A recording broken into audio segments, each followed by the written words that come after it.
Hello, welcome to Lemon Studios, where we talk anything and everything entertainment. I'm, of course, Lemon himself, Zeke Lamone, and that's Crash, and this is Love. And this is my review for Season 2, Episode 5 of The Last of Us. But before we get into that, let's get the house clean out of the way. Share, I'm to leave a like, comment below, let me know your thoughts on The Last of Us, and of course, hit that subscribe button as it helps me grow into my YouTube career. I will greatly appreciate it. Now, all that out of the way, let's get into the review, shall we? So, last week I said this was probably my favorite episode ever. I really felt like the game was coming to life. La-di-da-di-da-di-da. Isabel Merced really arrived in this episode, in last week's episode, and really felt like this was really slowly becoming her show in a lot of ways. I'm loving the development that we're given to Dina, and especially with the subtext that we know from the end of the game, and I'll get more into that later. I'm going to give my overall thoughts on this episode. We'll talk spoilers within the episode, and then later on we're going to talk openly about spoilers that could potentially happen within the future. Most likely will happen within the future, so that way the people who don't know what happens in the future can still watch this review with ease. But yeah, she really arrived in this episode, last week's episode. Again, in a lot of ways, I do think she is slowly becoming the more main protagonist than Ellie. And I'll get more into that in a little bit. But this week's episode, to me, topped last week's, and now this is my favorite episode of the whole entire season. Hell, maybe probably of the whole show. Recency bias completely implied. I haven't watched season 1 in quite some time. I do plan on watching season 1 to season 2 all the way through once season 1 is over, which we only got 2 more episodes left, which is starting to make a lot more sense. A bold decision by the creators, I will say, but hey, a decision I understand completely. But yeah, just everything in this episode was really good. One thing I talked about in my immediate reaction on TikTok was the blocking within this, because we see the stalkers again, then we see WLF again, then we deal with the Seraphites. And when I said in my immediate reaction, I said the blocking felt freeing, which, God, I roll my own eyes saying that. What I meant by that was, what I meant by that was that it didn't feel choreographed. It felt very real. It felt very lived in. It felt like, hey, if this was going to happen in real life, this is how it would go. It didn't really feel like, okay, one enemy here, one enemy there. Yeah, no, a whole horde show up at the same time and they all pounce at the exact same time. It wasn't just one by one, and I really did appreciate that. When Ellie and Dina are fighting those stalkers, I actually got scared. I was like, well, I know they make it, but do I know they make it? Are they going to change some things up here? Because they already changed a few things from the show a little bit to really give it some extra oomph. Would they have the balls to do this? And they didn't. Jesse shows up and Tommy's with him, which is really, really exciting to see. Really happy to see those characters back within the show. I really like the back and forth between him and Ellie as well, because now there's a whole other dynamic added to it that Jesse doesn't really know yet. At least I don't think so, because he doesn't know that Dina is pregnant yet, because she just took the pregnancy test. But he's still acting the same, like, look, I can't believe y'all ran away. I'm so pissed at y'all. I don't really want to talk to you. I want to get back to the theater. We're going to rest up, and then we're going to head back to Jackson. That's it. While Ellie is kind of feeling a little bit threatened in a way. That's how I read it anyway. When she's going like, well, we were doing just fine. Until when? You were losing, Ellie. And it was one of those things where it just felt like, look, Jesse, I love you. I respect you as a brother. But Dina is my girl now.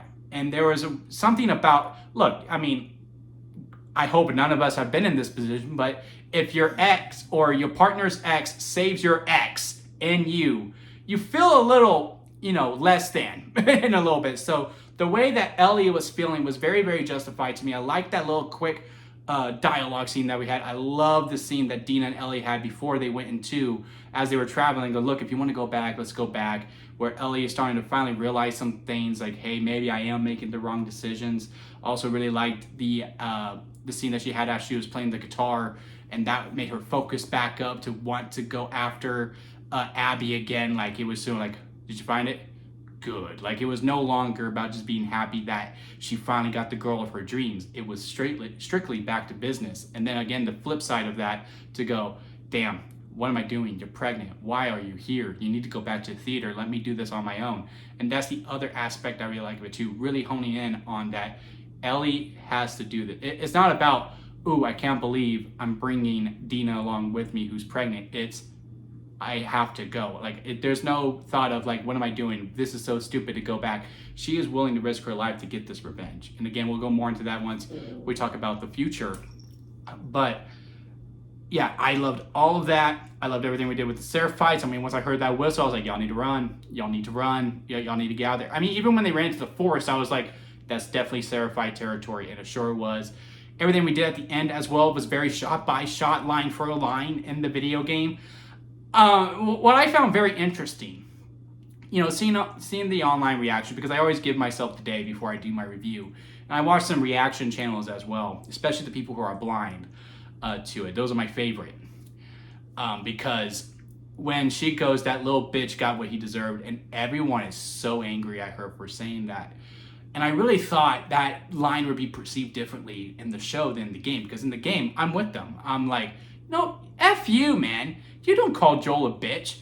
But when you put into subtext, and especially with how they presented it early on, that, look, they were part of the Fireflies. They thought they had a cure. This was going to be over. And this guy comes in, kills everyone, including the one doctor who can save it all. If I'm in her position, yeah, I'm saying, yeah, no, that little bitch got what he deserved. But no, this isn't in any other show. They're the good guys. Ellie's the villain. But this ain't no ordinary show. This is The Last of Us, and we love Joel. We've come, yeah, he did some terrible things. At the end of the day, he is a bad guy, but we love him. And same with Ellie. And that whole back and forth going in, seeing the spores. I love the cold open as well with what we did. How they use the spores as a form of evolution. The same with the stalkers, as like in the game, like they are just a thing.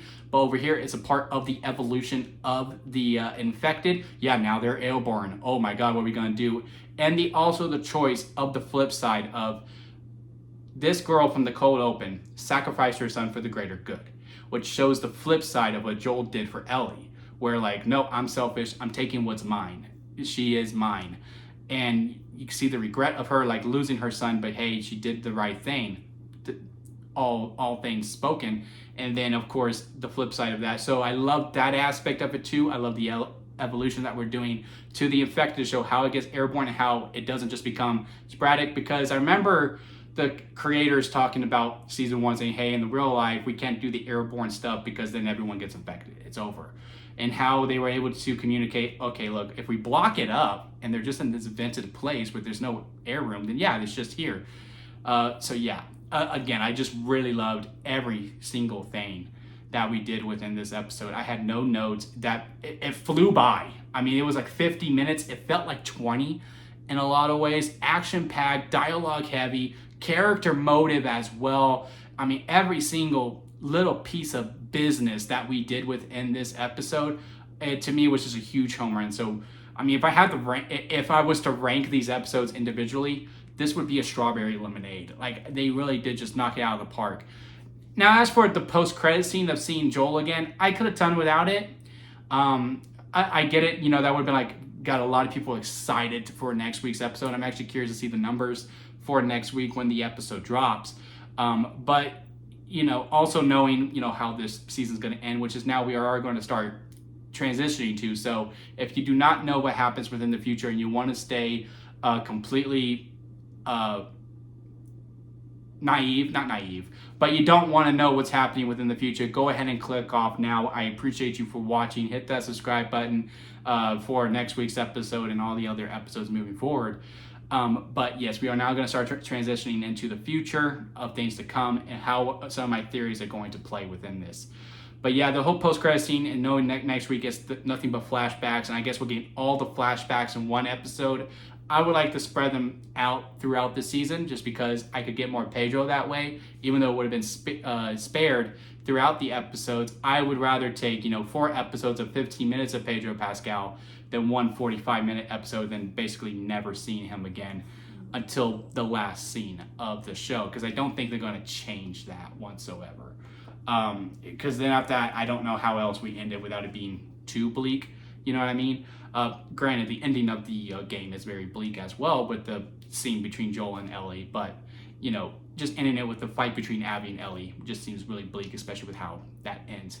But yeah, I didn't necessarily need it, but a lot of people really liked it and it really touched them in a lot of ways. So, hey, what do I know? But as for things expecting to move in the future, because again, I think the creators are very bold to do this. Now, next week is the flashback episode, and then the season finale would be day 3 in Seattle. And that means we don't get the battle at the theater between Abby and Ellie, because if the structure is right, season 3 would be, the first 3 episodes would be with just Abby and only Abby and her friends. And after seeing the reaction of how people acted to our girl here, I do not remember the actress name, I don't remember the character's name. Shows how good of a fan I am, right? But she is a phenomenal actress, and she is a hell of a talent. Saying that little bitch got what he deserved, and then also being in the spores and saying, you little bitch, and seeing some of the reactions to that, and then to say, hey, for the next season, you're gonna follow them for 3 whole episodes, and you're not gonna see Ellie or Dina or anyone. You're just gonna get to know these people. To me, is very, very bold, and I'm really curious to see how that is affected, especially with how the battle, before the battle at the theater begins, because Tommy loses a leg and Jesse dies, and a lot of people like Jesse.